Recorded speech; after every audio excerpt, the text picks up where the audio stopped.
Helena Phoenix here. Wanted to talk today about jealousy and envy and what a redundant, ignorant way of thinking and experiencing life through the lens of jealousy and envy really is. And let me see if I can prove what I'm talking about. Most things are an illusion, and when I say illusion, this is what I mean. Sometimes people appear to have it all. Sometimes people appear to have it better than you. Okay, so I'm going to give you a little story time. So I did 3 years of psychology at university, and I really wanted to be a psychologist. I wanted it for all the wrong reasons. This many years ago. For all the wrong reasons back then. I wanted to understand myself. I wanted to understand my family dynamics, and I wanted to have a prestigious position, social position, by being a psychologist. So I was studying. I did my 3 years of university, but I never went on to do my honours or my masters to become a fully bona fide registered psychologist. And back then I did suffer feelings of envy and jealousy. I didn't understand, which I thought studying psychology would help me understand that about myself a little better. Still didn't understand it though. It's really cold out here. So I didn't finish it, but a friend of mine at uni, we stayed friends, and she went on to do her honours and her masters, and I experienced real jealousy that she did that. And this was my biggest lesson. My biggest lesson in experiencing jealousy and envy was this. So she finally did her masters, and she was graduating. After graduation, she went to one of the toilets and hung herself. I don't know how she managed to do that, but she killed herself after graduation. And boy, was that a massive awakening. And that's just one story about how we can see others and think that they're doing better, or they're happier, or their life's better, or they got more than what we do. Whatever it is, it's ignorant.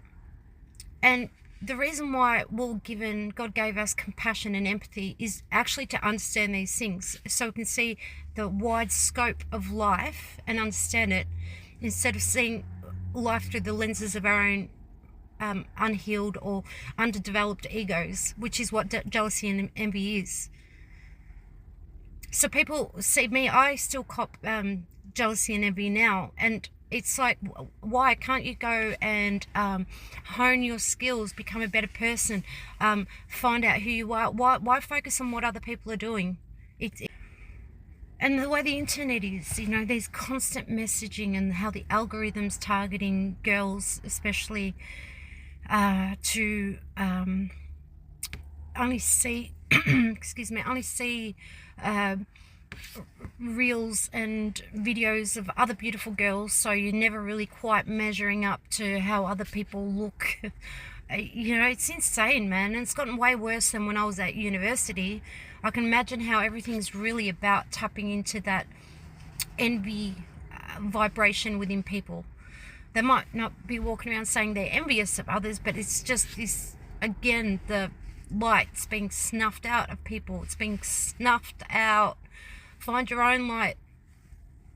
And all this pride stuff and about celebrating your differences and stuff. They're only targeting the LGBT community with that. What about the rest, everybody else? You should be exploring your uniqueness and your beauty and your inner light and all that stuff. The very thing that that community has targeted. It's as if it's only these guys that need to.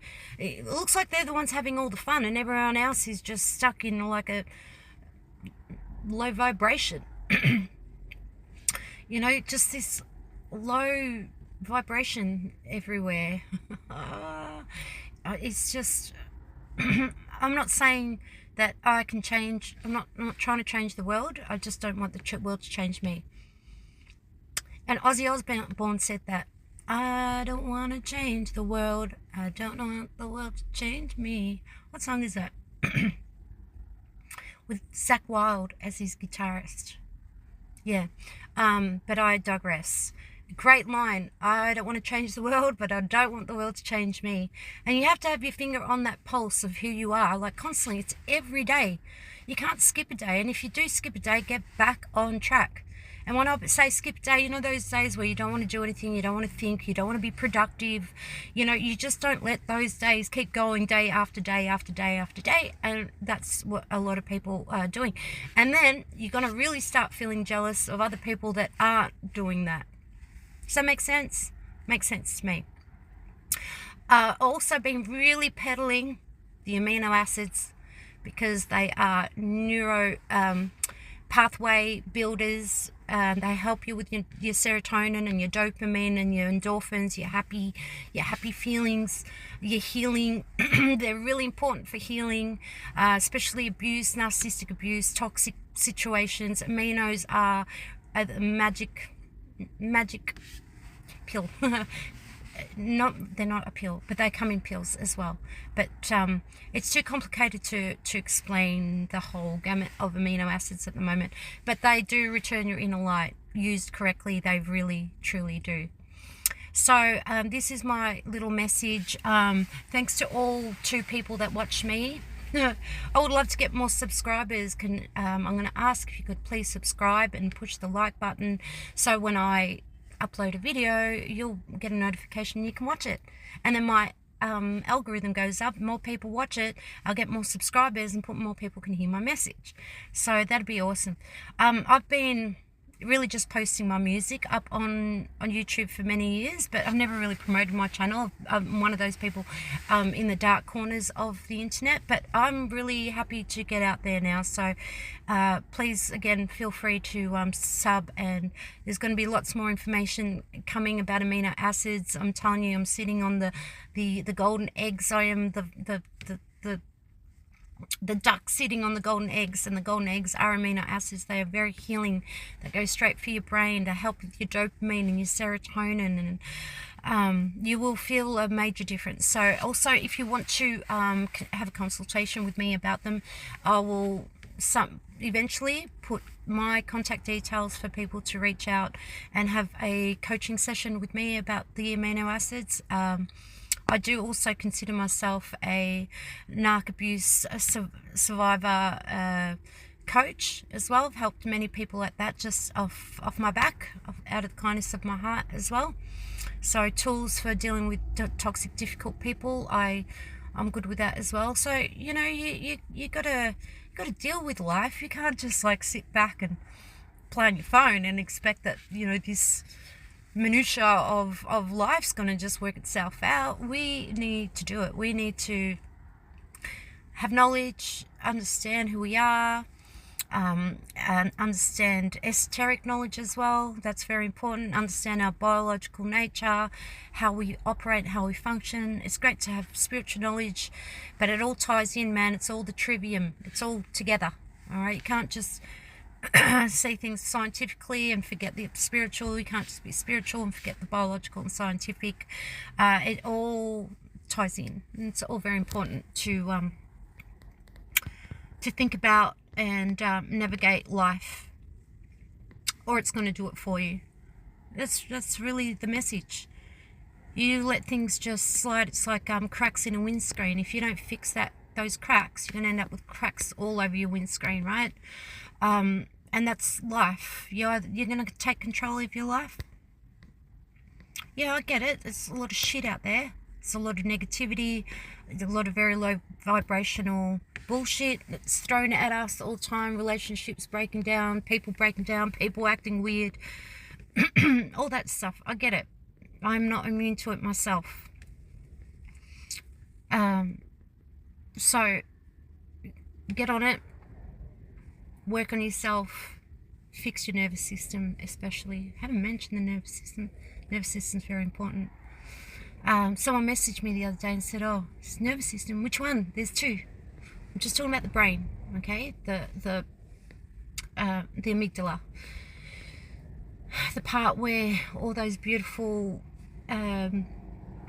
endorphins and serotonin leaks out of your brain. which gets snuffed out when you get abused or you've had trauma. Okay, they don't operate properly. They don't. You can do as much spiritual spinning around as you want without fixing those pathways in your brain. And the ruminating and the jealousy and the envy and all the other toxic stuff that you experience, and then you have experiences with people that just validate all the toxic shit. And you know, it's not really that fun, is it, life? And unfortunately, suicide's going up. Forgive me for that word. I know it's a tough word. You know, they've replaced that word with unaliving. It's all not good. All right, so I'm just here as a with a torch. All right, imagine with fire coming out of it. That's what I do. But trust me, if I hadn't seen the dark and haven't seen how dark the dark can get, if you're not holding that torch, what was my point about that? Basically, I've seen the dark. I know how dark the dark gets. And a lot of us are going to learn how dark this dark gets. So I've lit up my torch. It's a very fiery one, very fiery. Still retaining my femininity, so I don't have to become too masculine like the way women are now to survive. We become very masculine, so retaining my femininity as well. And gentlemen, with all your addictions, you know the ones I'm talking about, the addictions I'm talking about, I won't even have to mention them. You know it here. As long as you still got one of these, you'll know. Those addictions are fucking you up, and they're stripping you of all your masculinity, but you're still complaining about the masculine stuff. It's you. It's all those addictions that you got that are stripping you of all your testosterone and all those beautiful masculine endorphins in your mind. It's just going to make you angry, and then it's going to be a real misuse of whatever testosterone you've got left. Anyway, rise above. I'm Helena Phoenix. I'm going to go back inside and get warm. I'm all right now. I don't even have the heater on, but my gloves are doing a great job keeping me warm. And we're going to go on our missions. Rise above.